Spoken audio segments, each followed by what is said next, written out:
Everywhere you look are lost people. They have been convinced that obsession with short-term pleasure is the way to live. We have institutions reaffirming our men that watching sexual garbage on the internet is healthy for them, that our diets should consist heavily of grains and beyond meat, that our women should synthetically alter their menstrual cycles with drugs. And these are the same institutions that, as our brothers and sisters get mentally and physically weaker, year after year after year, adjust the standards of health to match the rotting, instead of truly assisting the rotting to meet the standards of health. But the mind, body, and soul are not stupid. There is a reason why, despite the constant gaming, substances, and filth that feel good in the moment, you still feel empty and anxious on the inside. It's because you know, brother, that you are destined for so much more. The goal of today's video is to raise your awareness to that very important truth. That despite all your ambition and potential, the reason you feel empty and anxious is because you don't.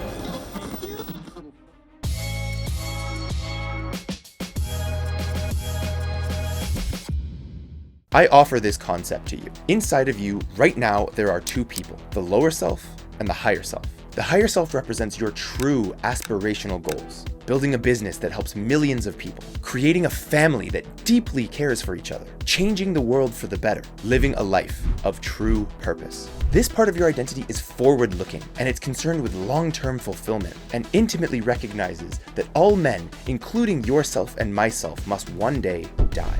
Now, on the other hand, the lower self is characterized by immediate gratification, short-term desires, and behaves as if it will live forever, unconcerned with the passing of time. As such, the lower self constantly finds itself craving such things as playing video games excessively, indulging in unhealthy food, and seeking validation from a variety of unimportant sources. The problem becomes that the lower self's choices quickly become your habits. And these habits create static and noise that overshadow the voice of your higher self. Now that you've become aware of both selves, here's where the emptiness and anxiety comes in. Imagine a professional camera without a lens. Without focus, all you see is chaotic, blurry lights coming through. It's not until you put the lens on the camera that you begin to make distinctions and see the difference between things in the world. When you ignore the higher self, you lead a life that feels directionless and empty and void. All the blurry lights remain chaotic. Still, you have the impulse to do something with your life potentially, but it comes through as anxiety. Additionally, the higher self's impulse to want to build something great is still there within you, but that calling not being answered leaves you feeling empty. In other words, the long-term goals and desires remain unrealized, which creates a sense of loss and regret that the higher self feels, no matter how much your lower self tries to obscure them from you. This leads us to a critical premise. The lower self and higher self are in constant conflict. The lower self advocating that you succumb to your lower desires, and the higher self fighting and clawing for you to become the man that you must become. Your higher self sends you the impulse to go to the gym and build your dream physique, but your combative lower self screams at you to take another day off. Your lower self offers you false promises that this will be the last day you take off before finally starting on Monday. Here we arrive at the first action item for this video. Next time you've set something for yourself that you know deep down you really want to accomplish, your higher self really wants to accomplish. I'm talking going to the gym or working on your business, taking a cold shower, reading a book, whatever it is. If you start feeling like postponing or giving up, I want you to pull out your phone. I want you to write two things: higher self and lower self.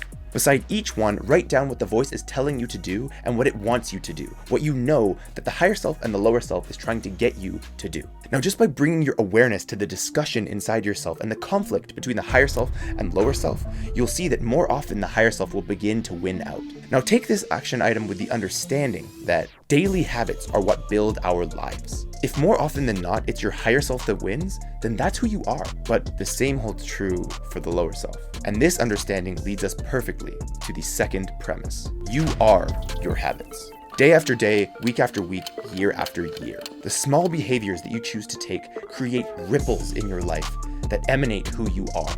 The bad news is that the lower self makes it so easy for you to become that person. But the good news is that the higher self comes with a compass that always points toward what it wants. This means that in order to form your habits properly, you need one non-negotiable main habit: creating space for your higher self to be heard. In other words, You must create a habit in your daily routine that acknowledges that your higher self is trying to speak to you and show you that compass. To do this, I offer you 3 powerful weapons. The first, as always, is meditation. Now, I'm not going to go into how to meditate in this video. I have other videos on my channel that do exactly that. But having the habit of sitting down and quieting the lower self that tries to shout at you so often allows your higher self to emerge and lead you to where you naturally want to go. Therefore, meditation is a direct habit that you can allow your higher self to impact all other habits in your life. The second weapon that I offer you is goal setting. Goal setting is taking those moments where your higher self is driving the car and crystallizing its decisions and intuitions on paper. This process creates visual cues not only of the higher self's intuition,